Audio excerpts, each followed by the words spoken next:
ಇದು yes sir. ಕಾರ್ಯ ಮಾಡ್ಬೇಕು ಅನ್ನೋದನ್ನ ಡಿಟರ್ಮಿನ್ ಮಾಡೋದು. ಹ್ಮ್. ಆದರೆ ಈಗ ನನ್ನ ಅನುಭವದ ಪ್ರಕಾರ ನನ್ನ ಫೀಲ್ಡಲ್ಲಿ ಹೇಳೋದಾದ್ರೆ 1 ಜಾನ್ವರಿ ನಾನು ಅಲ್ಲೇದ ಹೇಳ್ತಾ ಇದ್ದೀನಿ.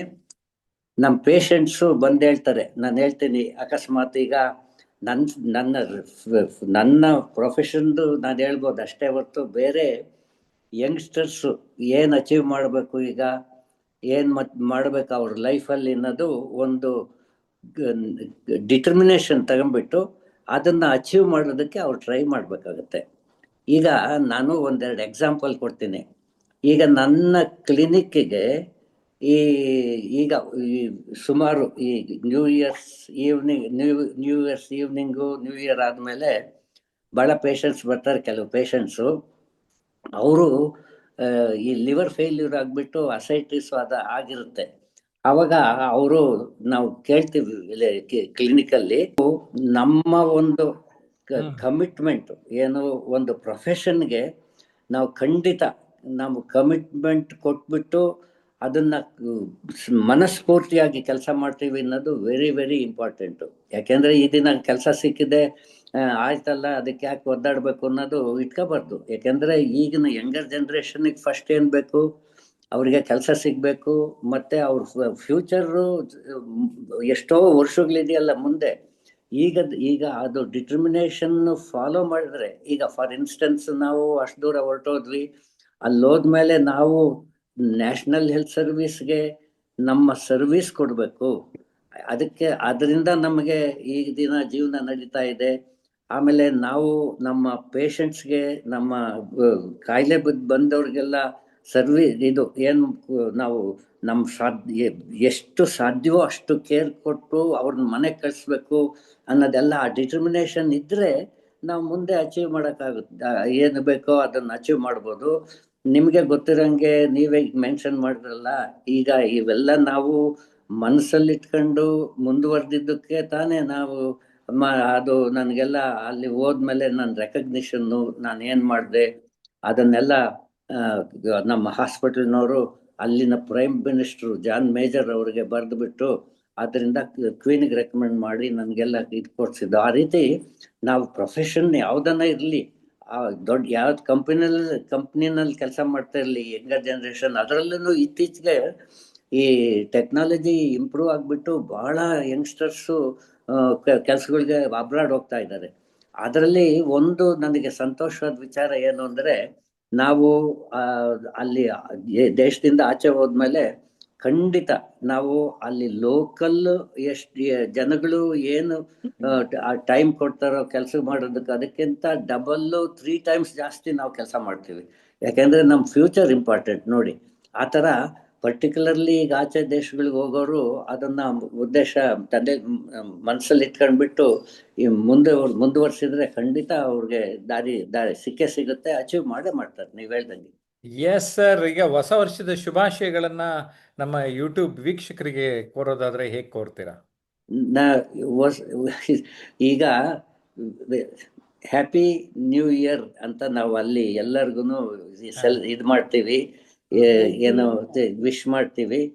ಇಲ್ಲಿ ನಾನು ಈಗ ಪ್ರೈಮಸ್ ಅಲ್ಲಿ ಇದ್ದೇನೆ. ಇಲ್ಲಿ ನಮ್ಮೆಲ್ಲ ಸೀನಿಯರ್ ಸಿಟಿಸನ್ ಲಿವಿಂಗ್ ಏರಿಯಾ ಇದು. ತುಂಬಾ ಚೆನ್ನಾಗಿ ಸೆಲೆಬ್ರೇಟ್ ಮಾಡಿದ್ವಿ. ಈಗ ನನ್ನ ಇದೇನು ಅಂದರೆ, ನಾವು ಭಾರತ ದೇಶದಿಂದ ಆಚೆ ಹೋಗಿರೋರು ಬಹಳ ಒಳ್ಳೆ ಹೆಸರು ತಗೊಂಡಿದ್ದೀವಿ. ನಾವು UK-ನಲ್ಲೇ ಅಲ್ಲ, ಅಮೆರಿಕದಲ್ಲೆಲ್ಲ ಥ್ರೂಔಟ್ ಗ್ಲೋಬ್ ನಾವು ಒಳ್ಳೆ ಹೆಸರು ತಗೊಂಡಿದ್ದೀವಿ. ನಮ್ಮ ಯಂಗರ್ ಜನ್ರೇಷನ್ನು ನಮ್ಮ ಭಾರತ ದೇಶಕ್ಕೆ ಕೀರ್ತಿ ತಂದಿದ್ದಾರೆ. ಅದನ್ನು ಉಳಿಸ್ಕೊಂಡು ನಾವು ಮುಂದೆ ನಮ್ಮ ಕಾರ್ಯಗಳು ಮಾಡಿಸ್ಬೇಕು. ಅದೇ ನನ್ನ ಬೆಸ್ಟ್ ವಿಶಸ್ ಅವ್ರಿಗೆ. ಆಮೇಲೆ ಯಾರಾದರೂ ನಮ್ಮ ದೇಶ ನಮಗೆ ಎಜುಕೇಷನ್ ಕೊಟ್ಟು ನಮ್ಮನ್ನು ಕಳಿಸಿದೆ. ಆದ್ದರಿಂದ ಅವರು ಒಂದು ಸಾರಿ ಅಲ್ಲಿ ಸೆಟ್ಲ್ ಆಗಿ ಚೆನ್ನಾಗಿ ಅನುಕೂಲ ಆದಮೇಲೆ ದಯವಿಟ್ಟು ನಾನು ಎಲ್ಲರಿಗೂ ಯಾವ ಫೀಲ್ಡಲ್ಲಿರಿ ರಿಕ್ವೆಸ್ಟ್ ಮಾಡೋದೇನೆಂದರೆ, ನಿಮ್ಮ ದೇಶಕ್ಕಾಗಿ ನೀವು ಸ್ವಲ್ಪ ಏನನ್ನ ಸಹಾಯ ಮಾಡಿ. ಬಡತನ ಇರೋರಿಗೆ ಇಂಪಾರ್ಟೆಂಟು. ಯಾಕೆಂದರೆ ಹೆಲ್ತ್ ಸರ್ವಿಸ್ ಥಿಂಕ್ ಮಾಡಿಬಿಟ್ರೆ ಅಲ್ಲಿಗೂ ಇಲ್ಲಿಗೂ ಅಜಗಜಾಂತರ ಆಗೋಗಿದೆ. ಬಡತನ ಇರೋರಿಗೆ ಯಾವ ಫೆಸಿಲಿಟೀಸ್ ಇಲ್ಲ. ದಯವಿಟ್ಟು ನಿಮ್ಮ ಹಳ್ಳಿಗಳಲ್ಲಾಗಲಿ ನಿಮ್ಮ ಊರುಗಳಲ್ಲಾಗಲಿ ಎಷ್ಟಾದರೂ ಅಷ್ಟು ಸಹಾಯ ಮಾಡಿ. ನನ್ನ ಲೈಫಲ್ಲಿ ನನಗೆ ಆಸೆ ಇತ್ತು. ಆದ್ದರಿಂದ ಜಪಾನಂದ ಸ್ವಾಮಿಗಳ ಪರಿಚಯ ಆಯಿತು. ಅದು ಜಯಪ್ರಕಾಶ್ ನಾಗ್ತಿಹಳ್ಳಿ ಅವರು ನನ್ನ ಅವರು ಇಂಟ್ರೊಡ್ಯೂಸ್ ಮಾಡಿದ್ಮೇಲೆ ಪರಿಚಯ ಆಯಿತು. ಆದ್ದರಿಂದ ಆ ರೀತಿ ನಮ್ಮದು ಅಳಿಲು ಸೇವೆ ಅಂತ ಇಟ್ಕೊಂಡ್ಬಿಟ್ಟು ನಮ್ಮ ದೇಶಕ್ಕೆ ಹೆಲ್ಪ್ ಒಂದಿಷ್ಟು ಸರ್ವಿಸ್ ಮಾಡಬೇಕು, ಬಡತನ ಇರೋರಿಗೆ ಹೆಲ್ಪ್ ಆಗಂಗೆ. ಎಸ್, ಮೇಡಮ್ನು ಮಾತಾಡ್ಸ್ಬಿಡೋಣ ಸ್ವಲ್ಪ. ಓಕೆ ಮೇಡಮ್, ಹೇಗಿದೆ ಹೊಸ ವರ್ಷದ ಶುಭಾಶಯಗಳನ್ನ ಹೇಗ್ ಕೋರ್ತೀರಿ? ಬಾಬಾ ಹೇಳಪ್ಪ, ಅದಕ್ಕೇನಂತೆ ಹೊಸ ವರ್ಷದ ಶುಭಾಶಯ ಕೇಳ್ತಿದ್ದಾರೆ ಅಷ್ಟೇ. ಚಂದ್ರ ಕೂತ್ಕೊಂಡು ಹೇಳ್ಬಿಡು ನಿಮ್ಮೆಲ್ಲರಿಗೂ. ಏನ್ ಮೇಡಮ್ ಇನ್ನೂ ನಾಚ್ಕೋತೀರಾ? ಎಲ್ಲರಿಗೂ ಹೊಸ ವರ್ಷದ ಶುಭಾಶಯಗಳು. ಎಸ್, ಈಗ ಸೂರ್ಯನಾರಾಯಣ ಶೆಟ್ಟರ್ ಬಗ್ಗೆ ಒಂದೆರಡು ಮಾತು ಹೇಳ್ಬಿಡಿ. ಈಗ ನಾನೇನ್ ಹೇಳಿದೆ ಗೊತ್ತಾ, ಪರಿಚಯ ಮಾಡ್ಬೇಕಾರೆ ನಿಮ್ ಮನೆಯಲ್ಲಿ ಎಷ್ಟು ಐಟಮ್ ಬೇಕೋ ಅಷ್ಟೇ ಐಟಮ್ ಇಟ್ಕೊಂಡಿದ್ದೀರಾ, ಒಂದೇ ಒಂದು ಎಕ್ಸ್ಟ್ರಾ ಇಲ್ಲ ಅಂದೆ, ಕರೆಕ್ಟಾ? ಅದ್ ನಿಜ ನಿಜ. ಅದೇ ನಾವು ಬಂದು ಹೋಗೋದು ನಮ್ಗೆ ಎಷ್ಟು ಬೇಕೋ ಅಷ್ಟು ಇಟ್ಕೊಂಡ್ರೆ ಸಾಕು. ಅದು ತುಂಬಾ ಇಟ್ಕೊಂಡ್ರೆ ಏನ್ ಪ್ರಯೋಜನ ಅಲ್ವಾ? ಅದಕ್ಕೆ ನಾನು ಇಲ್ಲಿ ಅನ್ವಾಂಟೆಡ್ ಅಂತ ಒಂದು ವರ್ಕ್ಶಾಪ್ ಮಾಡಿದೆ ಆನ್ಲೈನ್. ಆ ವರ್ಕ್ಶಾಪ್ ಅಟೆಂಡ್ ಮಾಡಿದಾಗ ಈ ನೇತ್ರಾವತಿ ಮತ್ತೆ ಇನ್ನೊಬ್ರು ಶೈಲಜಾ ಇವರೆಲ್ಲ ಭಾಗವಹಿಸಿದ್ರು ಅಲ್ವಾ? ಶೈಲಜಾ ಓಕೆ, ಈ ಶೈಲಜಾ ಆ ವರ್ಕ್ಶಾಪ್ ಅಟೆಂಡ್ ಮಾಡಿದ್ರಿ. ಈಗ ನಾನು ಪ್ರೂಫ್ ಕೊಡ್ತಾ ಇದ್ದೀನಿ. ಇವರಿಬ್ರು ಗಂಡ ಹೆಂಡತಿ ಎಷ್ಟು ಬೇಕೋ ಅಷ್ಟೇ ಐಟಮ್ ಇಟ್ಕೊಂಡಾರ, ಒಂದ್ ಎಕ್ಸ್ಟ್ರಾ ಇಲ್ಲ. ಆ ವರ್ಕ್ಶಾಪ್ ಅಲ್ಲಿ ಹೇಳಿದ್ದು ಮತ್ತಿಲ್ಲಿ ಇವರಿಬ್ರು ನೋಡ್ತಾ ಇದ್ದಿದ್ದು ಹೇಗೆ ಅನಿಸ್ತಾ ಇದೆ? ಮೊದಲೇದಾಗಿ ಎಲ್ಲರಿಗೂ ನಮಸ್ಕಾರ. ನಮಸ್ಕಾರ. ಹಾಗೆ ಎಲ್ಲರಿಗೂ ಹೊಸ ವರ್ಷದ ಶುಭಾಶಯಗಳು. ಸರ್ ಈಗ ನಿದರ್ಶನ ನೋಡಿದ್ಮೇಲೆ ಸರ್, ಆ ಕ್ಲಾಸ್ ನಲ್ಲಿ ತಾವು ಅನಗತ್ಯವಾದನ್ನ ಮನಸ್ಸಿನಲ್ಲಿ ದ್ವೇಷ, ಕೋಪ ಅವೇ ಆಗಿರ್ಬೋದು, ಮನೆಯಲ್ಲಿ ಕೂಡ ಅನಗತ್ಯವಾದದ್ದು ಇಟ್ಕೋಬಾರ್ದು ಅನ್ನೋದು ತಾವು ತುಂಬಾ ಚೆನ್ನಾಗಿ ನಮ್ಗೆ ಅರ್ಥ ಮಾಡಿಸಿದ್ರಿ ಸರ್. ಇವತ್ತು ಸರ್ ಅವರ ಅವರು ಬದುಕಿನ ಶೈಲಿ ನಾನು ಕೇಳಿದಾಗ ಅದರಿಂದ ಎಷ್ಟು ಉಪಯೋಗ ಅನ್ನೋದು ಅವ್ರ ಮುಖದಲ್ಲಿರುವ ಪ್ರಸನ್ನತೆಯಿಂದ ನಮ್ಗೆ ಅರ್ಥ ಆಗತ್ತೆ ಸರ್. ಅಂದ್ರೆ ನಾವ್ ಎಷ್ಟು ಅನಗತ್ಯ ಕಳ್ಕೊಂತೀವೋ ಅಷ್ಟು ನಮ್ಮಲ್ಲಿ ಏನಾಗತ್ತೆ, ಒಂದು ಹಗುರತೆ, ಆನಂದ ಅನ್ನತಕ್ಕಂಥದ್ದು ಪ್ರಕಟ ಆಗತ್ತೆ ಅನ್ನೋದು ನಮ್ಗೆ ಅವರು ಇಂದ ನನಗೆ ಗೊತ್ತಾಯ್ತು ಸರ್. ಹಾಗೆ ಸರ್ ಬಹಳಷ್ಟು ಒಳ್ಳೆ ಒಳ್ಳೆ ವಿಚಾರಗಳು ಹೇಳಿದ್ರು. ದೇಶಕ್ಕಾಗಿ ನಾವು ಸ್ವಲ್ಪ ಏನಾದ್ರೂ ಕೊಡ್ಬೇಕು ಅನ್ನೋ ಸಂಕಲ್ಪ ಇರ್ಬೇಕು, ಒಂದು ದೃಢ ನಿರ್ಧಾರ ಇರ್ಬೇಕಂತ ಹಿರಿಯರ ಮಾತುಗಳು ನಮ್ಮೆಲ್ಲರಿಗೂ ದಾರಿದೀಪ ಅಂತ ಅನ್ನಂಗಿದ್ದು ಸರ್. ಅವ್ರಿಗೆ ನಾನು ಧನ್ಯವಾದಗಳನ್ನು ಸಲ್ಲಿಸ್ತೇನೆ. ಎಸ್, ನೇತ್ರಾವತಿ. ನಮಸ್ಕಾರ ಸರ್, ಎಲ್ಲರಿಗೂ ನಮಸ್ಕಾರಗಳು. ಈಗ ಅನ್ಯಗತ್ಯ ವಸ್ತುಗಳಿಂದ ಮನೆ ಸುಂದರ ಅಂತ ಹೇಳಿ ಸರ್ ಇದು ನೋಡಿದ್ರೆ ಬ್ಯಾಕ್ಗ್ರೌಂಡ್ ನೋಡಿದ್ರೆ ಗೊತ್ತಾಗ್ತದ. ಮತ್ತ ಅವರು ಪ್ರಸನ್ನತೆ ಯಾವ ತರ ಇದಂದ್ರೆ ಸರ್, ಯಾವುದೇ ಅನ್ವಾಂಟೆಡ್ ಮನಸ್ಸಿನಿಂದ ಅಂದ್ರೆ ಬೇಡದ ವಿಚಾರಗಳನ್ನು ಮನಸ್ಸಿನಿಂದ ತೆಗೆದಾಕ ಮನಸ್ಸು ಎಷ್ಟು ಪರಿಶುದ್ಧವಾಗಿರ್ತದಲ್ಲ, ಆ ತರ ಮೇಡಮ್ ಅವರು ಸರ್ ನೋಡದಕ್ರ ಅನಿಸ್ತದ ಸರ್. ಯಾಕಂದ್ರ ಅವ್ರು ಎಲ್ಲೇ ಇರ್ಲಕ್ಕ ಅವ್ರ ಪರಿಶುದ್ಧತೆಯಿಂದ ಅವ್ರ ಮಾತುಗಳು ಯಾವುದೇ ಇಷ್ಟು ತಾನೆ ಹೇಳಿದ್ರಲ್ಲ, ಬಹಳ ಚೆನ್ನಾಗಿ ಹೇಳಿದ್ರು. ತುಂಬಾ ಖುಷಿ ಅನಿಸ್ತದ ಸರ್. ಯಾವುದೇ ಅಲ್ಲಿ ಬೇಡದ ವಿಚಾರಗಳು ತೊಂದರೆನೇ ಹೆಚ್ಚು ಕೊಡ್ತಾವ ಸರ್. ವಸ್ತುಗಳು ತೊಂದರೆ ಕೊಡ್ತಾವ, ಮನಸ್ಸಿನಲ್ಲಿ ಮನಸ್ಸು ನೋವು ಮಾಡ್ತದ ಸರ್. ಅವೆರಡು ಹೊರದೋಡಿಸಿದ್ರೆ ನಮ್ಗೆ ಎರಡು ಖುಷಿ ಕೊಡ್ತದ ಅಂತ ಹೇಳಕ್ ಇಷ್ಟ. ಡಾಕ್ಟರ್ ಸೂರ್ಯನಾರಾಯಣ ಶೆಟ್ರೆ ನಮ್ ಜೊತೆ retired general manager Canara bank S T Ramachandra ಇದ್ದಾರೆ. ಅವ್ರಿಗೆ ನಿಮ್ ಮಾತು ಕೇಳಿ ಏನ್ ಅನಿಸ್ತು ಅಂತ ಕೇಳ್ತಾ ಇದ್ದೀನಿ. ನಮಸ್ಕಾರ ಸರ್. ನಮಸ್ತೆ. ನಮಸ್ತೆ ಸರ್. ಸೂರ್ಯನಾರಾಯಣರವರೇ, ನಿಮ್ಮ ಅನುಭವ ಮತ್ತೆ ನೀವು ಮಾಡ್ತಾ ಇರೋ ಕೆಲಸ ನಿಜವಲ್ಲೂ ಬಹಳ ಪ್ರೇರಣಾದಾಯಕವಾಗಿದೆ. Really motivating us. ನಾನು ಅನೇಕ ದೇಶಗಳಲ್ಲಿ ನಾನು ಹೊರಗಡೆ ಓಡಾಡಿ ಬಂದಿದ್ದೀನಿ. ಬಟ್ ನಿಮ್ಮಂತ ಮಾತುಗಳು ಬಹಳ ವಿರಳ. ಯಾಕಂದ್ರೆ ಎಲ್ಲಾ ಕಡೆ ಏನಾಗಿದೆ ಅಂದ್ರೆ ನಾನು ವೈಯಕ್ತಿಕವಾಗಿ ಮೊದಲೆಲ್ಲ ಬ್ಯಾಂಕ್ ದೊಡ್ಡ ದೊಡ್ಡ ಕ್ವಾರ್ಟರ್ಸ್ ಅಲ್ಲಿ ಇದ್ದು ಈಗ ಒಂದು ಫ್ಲಾಟ್ ಅಲ್ಲಿ ಜೀವನ ಮಾಡ್ತಾ ಇದ್ದೀನಿ. 6 ವರ್ಷದ ಹಿಂದೆ ಹಾಕಿರೋ ಸಾಮಾನುಗಳು ಎಲ್ಲ ಹಾಕಿದ್ವಿ ಅಲ್ಲೇ ಇದೆ. ಈಗ ನಿಮ್ ಮಾತುಗಳೆಲ್ಲ ಕೇಳಿದ್ರೆ ನನಗನ್ಸ್ತಾ ಇದ್ದು ನಾಳೆಯಿಂದನೇ ಅದನ್ನ ತಗಿಲಿಕ್ಕೆ ಪ್ರಾರಂಭ ಮಾಡ್ಬೇಕು ಅಂತ. ಅಂದ್ರೆ ಬಟ್ಟೆಗಳು ಇದೆ, ಮತ್ತೆ ಅಟ್ಟದ ಮೇಲೆ ಏನ್ ಸಾಮಾನು ಇದೆಯಾ ಅಲ್ಲೆಲ್ಲೇ ಇದೆ. ಅಡಿಗೆ ಮನೇಲಿ ಸಾಮಾನು ಹೊಸದು ನಾಳೆ ಯೂಸ್ ಮಾಡೋಣ ಅಂತ ಹೇಳಿ ಇಟ್ಟಿರೋದು ಅಲ್ಲೇ ಇದೆ. ಯಾರು ನೆಂಟ್ರು ಬಂದ್ರೆ ಯೂಸ್ ಮಾಡೋಣ ಅಂತ ಇಟ್ಟು ಬರ್ಲೇ ಇಲ್ಲ, ಅದು ಯೂಸ್ ಮಾಡ್ಲೇ ಇಲ್ಲ. ಆತರ ಆಗಿ ಏನಾಗಿದೆ ಅಂದ್ರೆ ಆ ಫ್ಲಾಟ್ ಅಲ್ಲಿ ನಿಂತ್ಕೊಳ್ಳಕ್ ಜಾಗ ಇಲ್ದಂಗ್ ನಾನ್ ಮಾಡ್ಕೊಂಡಿದೀನಿ. ಈಗ ನಿಮ್ ಮಾತು ಕೇಳಿದ್ಮೇಲೆ ಮೇಡಮ್ ಹೇಳಿದ್ರು, ನಮ್ಮನೆ ಜಯಪ್ರಕಾಶ್ ಹೇಳಿದ್ರು, ಎಷ್ಟು ಉದಾಹರಣೆ ಕೊಡ್ಬೋದು ಯಾರಿಗಾದ್ರು, ಎಷ್ಟು ಬೇಕು ಅಷ್ಟೇ ಸಾಮಾನಿದೆ ಅಂತ. ಅದು ನಾನ್ ಖಂಡಿತ ಪ್ರಯತ್ನ ಮಾಡ್ತೀನಿ. 2026 ಕೊನೆಯೊಳಗೆ ಅಟ್ಲೀಸ್ಟ್ ನಾನು ಹೇಳ್ಕೋಬಹುದು. ಈ ಕ್ಲಾಸ್ ಅಟೆಂಡ್ ಮಾಡೋದ್ರಿಂದ ನಾನು ಏನೋ ಇದನ್ನ ಕಲ್ತೆ ಒಂದ್ ಪಾಠ ಅಂತ ಅನ್ಸುತ್ತೆ.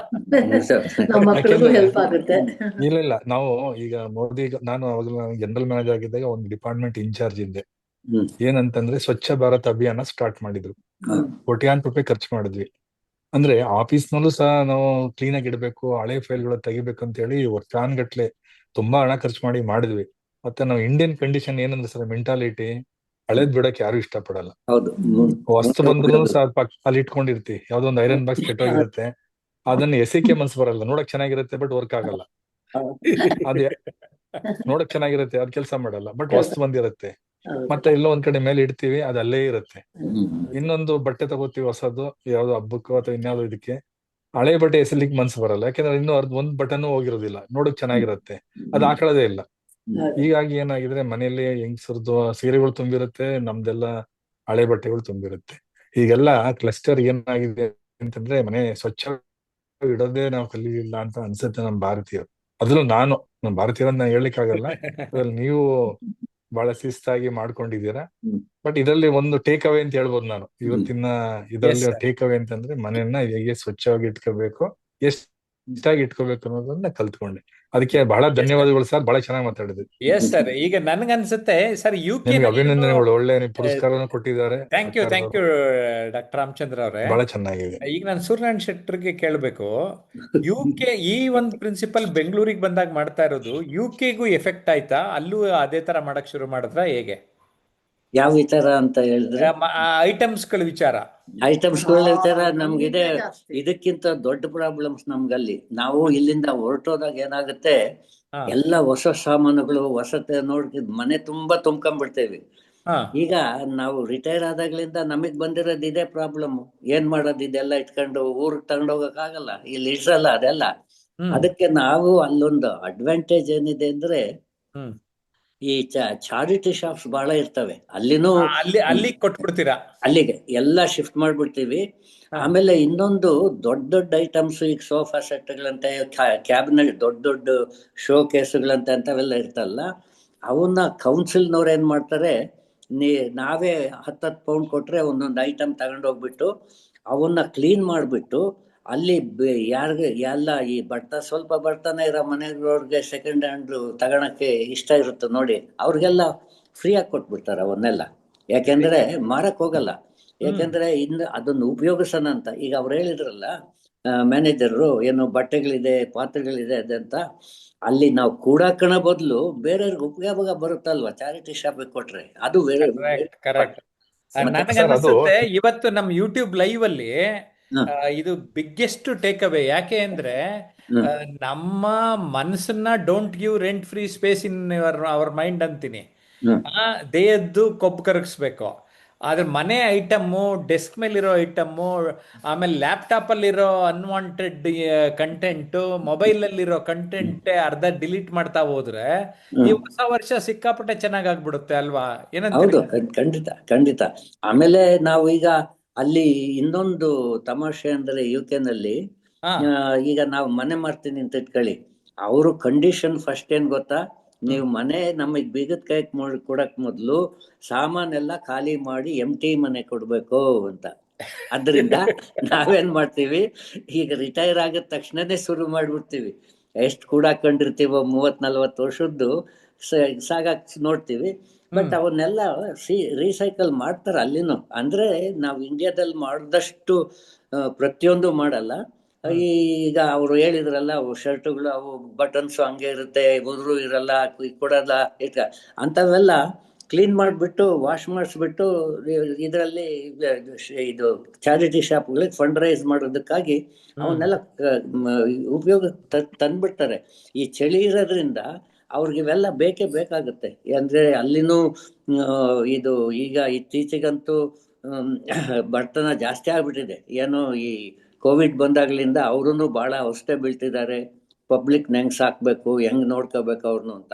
ಆದ್ರಿಂದ ವೇಸ್ಟ್ ಮಾಡೋದ್ ಬೇಡ, ಕೊಟ್ಬಿಟ್ರೆ ಬರುತ್ತೆ. ಸರ್ ಇಲ್ಲಿ ಈ ಮಧ್ಯದಲ್ಲಿ ಒಂದ್ ಮಾತು ಹೇಳ್ಬೇಕು, ನಮಗೆ ಅಷ್ಟು ದೊಡ್ಡ ಮನ್ಸು ಇನ್ನೂ ಇಂಡಿಯಾದಲ್ಲಿ ಬಂದಿಲ್ಲ ಸರ್ ನಮಗೆಲ್ಲ.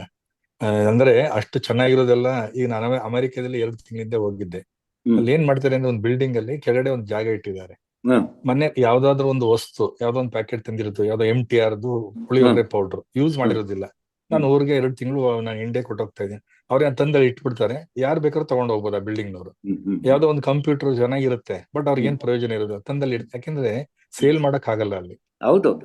ನಮ್ದಲ್ಲಿ ಇಂಡಿಯಾದಲ್ಲಿ ಏನೋ ಸೇಲ್ ನಮಗೆ ಆ ಮನ್ಸೇ ಇಲ್ಲ. ನಮ್ಗೆ ಇನ್ನು ಕೊಡ್ಬೇಕು, ಇನ್ನೊಬ್ಬರಿಗೆ ದಾನ ಮಾಡ್ಬೇಕು, ಧಾರಾಳ ಕೊಟ್ಬಿಟ್ಟು ಹೊರಟೋಗೋಣ ಅನ್ನೋದು, ಅದು ಬೆಳೆಸ್ಕೋಬೇಕು. ಅದು Correct. ಎಷ್ಟು ಟೈಮ್ ತಗೊಳುತ್ತೆ ಗೊತ್ತಿಲ್ಲ, ಬಟ್ ಇನ್ನು ಆ ಮನ್ಸು ನಮಗೆ ಬಂದಿಲ್ಲ. ಇನ್ನೊಂದು ಎರಡನೇದು, ಜನಗಳು ಈಗ ತಗೊಳ್ಳೋರು ಕಡಿಮೆ ಆಗ್ಬಿಟ್ಟಿದ್ದಾರೆ ಸರ್. ಈಗ ಬಟ್ಟೆಗಳು ತಗೊಂಡೋಗಿ ಅಂತ ನಾವೇ ಹುಡುಕಿ ಫೋನ್ ಮಾಡಿ ಈ ಕೊಡ್ಬೇಕಾಗತ್ತೆ. ಈಗ ಮೊದ್ಲೆಲ್ಲ ಬಡವ್ರ ತನ ತುಂಬಾ ಇತ್ತು. ಬಟನ್ ಕಿತ್ತೋದ್ರೆ ಜನ ಬಟನ್ ಹೊಲ್ಕೊಳ್ಳೋ ಸೂಜಿ ಹಾಕೊಂಡು, ಬಟ್ಟೆ ಹರಿದೋದ್ರೆ ನಚ್ಚಿ ಕೊಡೋದ್ರೆ ನೋಡಿದೀವಿ. Yes, ಈಗ sir. ಒಳ್ಳೆ ಬಟನ್ ತಗೊಂಡೋಗಲ್ಲ ಸರ್ ಕೊಟ್ರೆ. ಆ ತರ Okay, ಪರಿಸ್ಥಿತಿ sir. ಇಂಡಿಯಾದಲ್ಲಿ ಬಂದಿದೆ. Sir thank you. ಈಗ ನಾವು ಈ ಒಂದು ವಿಚಾರ ಮಾತಾಡ್ತಾ ನಾವು ಎಷ್ಟೊಂದು ವಿಚಾರ ಹೇಳಿ ಅದೆಲ್ಲ ತಲೆಯಿಂದ ಹಾರೋಗೋ ಬದಲು ಒಂದು ವಿಚಾರ ಹೇಳಿ ಅನಗತ್ಯವಾದ ವಿಚಾರಗಳನ್ನೆಲ್ಲ ಬಿಡ್ತಾ ಬರೋಣ. ಅದರಿಂದ ನಮಗೆ ಸಾಕಷ್ಟು ಲಾಭ ಇದೆ ಅನ್ನುವಂಥದ್ದು ಅರ್ಥ ಆಯ್ತು. Okay, thank you.